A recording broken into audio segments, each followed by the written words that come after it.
The half marathon distance is my favourite distance to race, and I've been lucky enough over the years to drop my half marathon time from 1 hour 45 to 1 hour 11.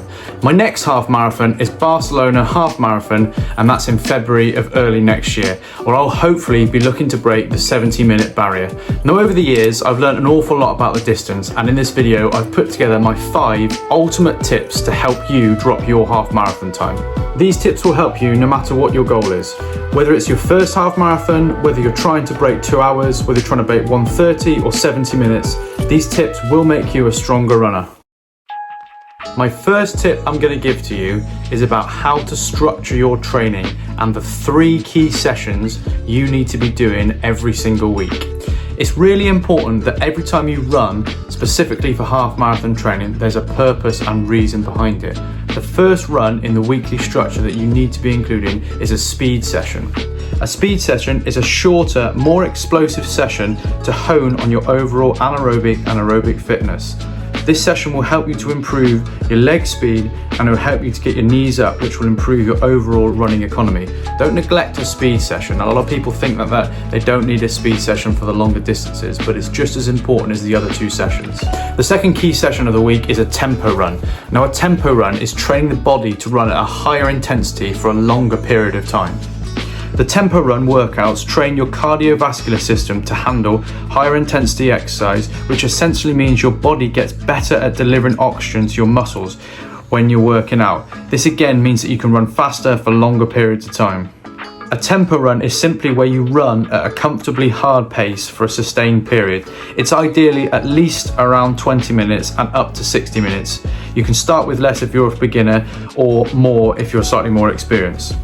The idea is that you run at a pace that feels challenging but isn't so challenging that you can't sustain it to break at least 20 minutes. It's unlike the speed training and fartlek training, a tempo run is all about maintaining the pace for the full run without slowing down or walking at all. So the third session you need to be getting in is the long run. This is my personal favourite, and it needs to be a staple in your half marathon training, and it needs to be in there every week as a non-negotiable. The benefit of running long, regardless of the distance you're training for, is the aerobic gain you're going to make during those miles. The long runs force your body to become more and more efficient.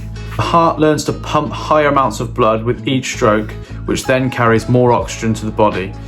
The aerobic running also strengthens your slow twitch muscle fibers, which can fire repeatedly with minimal fatigue. The more we can do of this, the easier running long distance becomes. I can't urge you more. Get your long run in every single week. My second tip to help you run a faster half marathon is to practice racing. Now, in a half marathon training block, I like to run at least one of the following races: a 5k, a 10k, or a 10-mile race. There's so many benefits to practicing racing before the big day. Taking part in practice races will also help you learn to pace a race. It's also a really fun substitute for a tough session, and it will help you with tactics within the race. I like to take part in a 10-mile race around 4 to 6 weeks before my half marathon race. I use this as a really good indicator of the pace that I should be able to hold for my half marathon distance. Just also be aware though that you are running before your peak fitness, and often without a taper, so don't overthink the result. If your pace is slightly lower than what you want it to be, don't overthink this. Your body's going to be fatigued and you're not going to be in the perfect shape. Come race day, you would have tapered and your fitness will hopefully be slightly higher than what it is for the practice race. Now, the third tip I'm going to give you today is all about volume. Now, I'm not going to sit here and tell you how far you should run each week because everybody is different. What I am going to try and talk to you about is about the ratio of intense running we do and low intensity running we do. Getting the balance right is so important to running a faster half marathon. So many beginner runners and even so many experienced runners make the mistake of putting their running shoes on and running too fast every time they go for a run. The simple facts are you need to run easy for the vast majority of your runs. By running easy or running in zone 2, you're training your body to utilize oxygen more efficiently to produce energy. This will see an increase in capillarization and mitochondrial density, and these changes will help to streamline the delivery of oxygen to your muscles, which will increase your overall endurance capacity. As we know in half marathon running, endurance capacity is one of the most important aspects of improving your overall time. My fourth tip is adding hills into your training. If you've seen my videos before, you'll know I bang on about adding hills.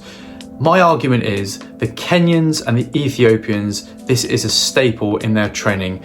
They are born on the hills and they run hills all the time. If it's good enough for them, it is good enough for me and it's good enough for you. So I'll tell you the science behind it and why we do hills. Quite simply, hills make you use your arms more. If you use your arms more, your running economy becomes more efficient and you can run faster for a less amount of energy. Regular hill training will make an athlete run faster due to the increased output from the cardiovascular system and the strength that's needed to run the hills. This will make you hugely resistant to fatigue regardless of the environment. It also acts partly as strength training.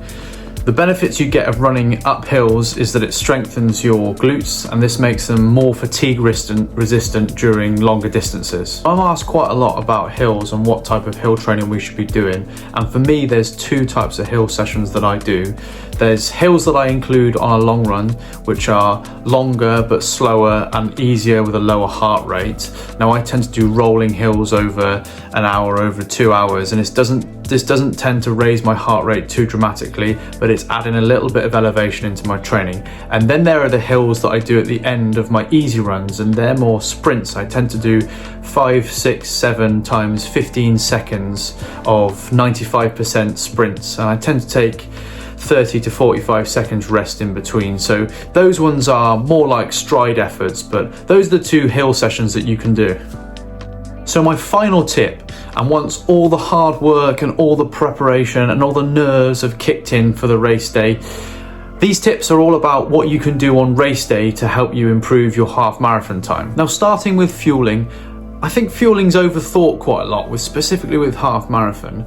My preference is always to eat a good sized meal, but not to overeat. The worst thing you can do is get to the start line and feel like you've got too much food in your stomach. So the night before, I tend to have a decent sized meal, but not overeat. And then in the morning, I'll tend to eat 3 hours before. I normally have an overnight oats, but don't overthink this part too much. The worst thing you can do, as I've said, is eat far too much food and feel really stodgy on the start line. The next thing is to make sure you arrive in plenty of time and look beforehand about the parking details and about accessing the race start line.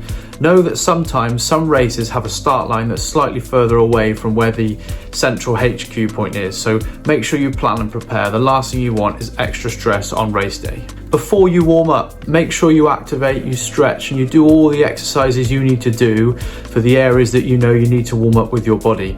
Once you've done that, make sure you do a decent warm-up. Don't get to the start of a half marathon with doing 2 or 3 minutes warm-up. I tend to do 15 to 20 minutes of very, very light, low intensity jogging, followed by some drills, and then I do some sprints or some strides, just to make sure my heart rate is nice and high with the start line and my body is ready and the blood's pumping around the body. Make sure you research the route so that you know that there's going to be no surprises on race day. If it's a hilly course, know where the big hills are. If it's a flat course, know where the water stations are. Having these little bits of inside knowledge will help you to overcome any unsurprising obstacles or challenges that you might face throughout the race. If you plan on taking gels throughout the race, make sure you practice this beforehand and don't just practice it on an easy run. Taking gels, there is a little bit of a skill to it and sometimes it does affect your breathing pattern. So make sure you practice your gels on either tempo sessions or on speed sessions. Finally, and most importantly,